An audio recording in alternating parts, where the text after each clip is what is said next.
It's good to be home. I think that's getting on. I left in 2008. It's a long time ago. I just thought I'd give everyone a chance to age like a fine wine, including myself. I've gotten eye vision problems since you last saw me a little bit, so I don't know if I can even read this, but I'll try and be brief, but it won't be brief. I drove 5,500 kilometers to do this, so sorry you're stuck with me. Tom, I'm going to beat your record here.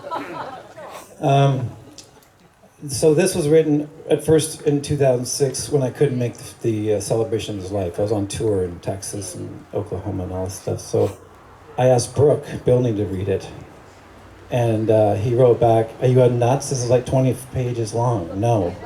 So I got it down to like 10, and then he's like, "No." And then I got it down to like 6, and he goes, "Okay, but I'm not doing that.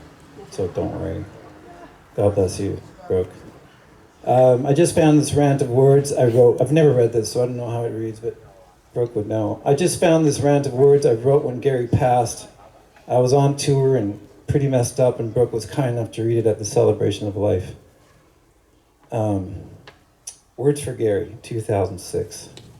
I'd met Gary a half dozen times and I'd seen him perform around the island, and he kind of scared me with his talent, his aura, and frankly, the first few times we talked, I thought he was just plain rude.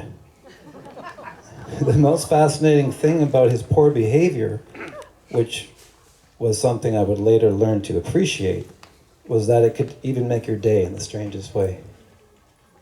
Then he had his accident and the music stopped around here for a while. 3 months after his collision, Melinda convinced me to go up and see him at him and Hades' place to try to get him playing again. So one sweltering hot summer afternoon, I did just that.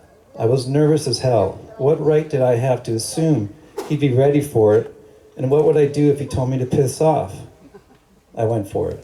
I was greeted at the door by a cheerful, toothless pirate wearing Bermuda shorts, a skull and crossbones muscle t-shirt, a black patch over one of his eyes, and he was drinking a super can of beer through a very long straw. We talked for a while about music and the accident, and within 20 minutes, I too found myself stripped down to the extreme heat, sitting on a sweaty towel in my underwear on Hades' couch. With Pirate Gary then threw a Bob Dylan and Tom Petty concert on a TV, and within another 15 minutes, I found myself weeping uncontrollably at the incredible majesty of it all, the Bob Dylan majesty. While Gary jumped around the room with a beer can in each hand, screaming and yelling and laughing and singing along to every line. A hilarious sight for anyone to walk in on us, for sure.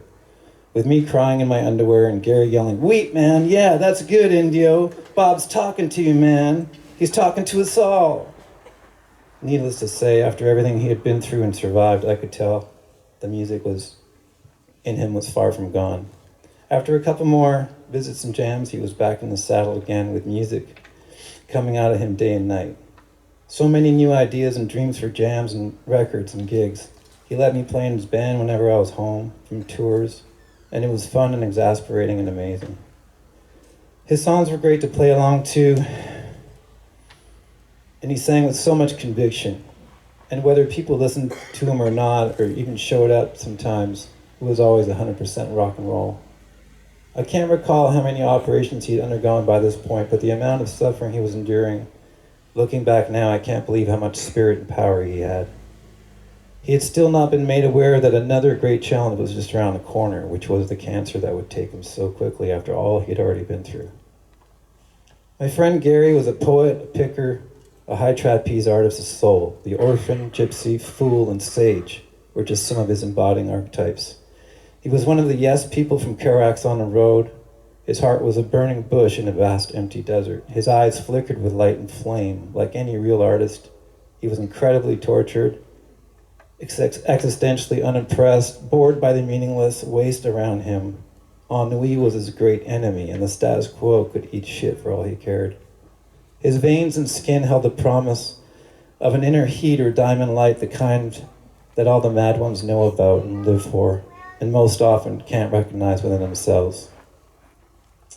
In his final days, his mischievous eyes were often watery from the pain he was in, but the love and light within them was deeper than ever before. He was extra glad to see you and so very frail. I cherished every moment I had with him and that light he was here to bring us all. I wish that he had been in my life for much longer than he was. Can I do more or is this too much? Okay. As far as it didn't seem that long, but when you get a crowd, it seems like it is for sure. As far as the music goes, to me, he wasn't only playing to the beat of a different drum, he was actually playing the right one. And his timeless songs are now immortal because of it. I'm certain that he felt like he never really made it, and that internal personal battle around the value and worth of his own work was ongoing. But to me, he had not only made it, he was living it and giving it away freely to the fortunate few of us who really understood and adored it. I also know that in the end, his spiritual life and his need for understanding and peace brought him to a place that many people never do achieve in their lifetimes. And he touched upon the true gold that we are actually all here for, and he did that in spades. Real success for Gary. I learned a lot from him and saw myself in him, and I think he helped me a lot without either of us knowing it. I think he showed me that it was okay to get as much pleasure out of washing dishes or driving a truck, which we both done, or cooking a meal or digging the sky as much as it was to rock out in front of 1,000 people. And that maybe the things that matter to us the most for the majority of our lives are actually the things that mean the least to us in the end.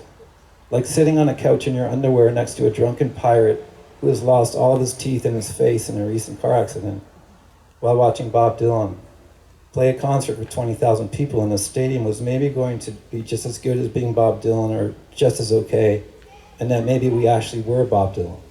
We were already Bob Dylan. There was nowhere else to go, nothing more to achieve. Then we suddenly found out he wasn't going to be around much longer, just a few weeks after my own mother passed away. It was such shocking news. What the fuck? I'd also lost one of my best friends just to cancer a few months before. And so I said, Gary, forget it, pal. Enough of this already. He apologized and started laughing hysterically.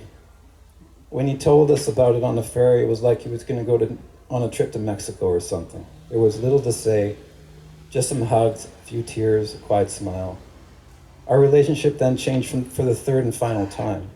It became almost fatherly to me as he had more love and energy to give than ever before, and the look in his eyes said the same thing my mother's eyes said to me in her last days. I am almost free. It's going to be okay. So are you. He called me a few times recently when I was on tour to see how I was doing, to tell me how great he thought my songs and debut record were, and that he listened to it every night before he fell asleep, and that was so encouraging just when I needed it the most. He was there for me, and I'll never forget that. I'll always sing for Gary.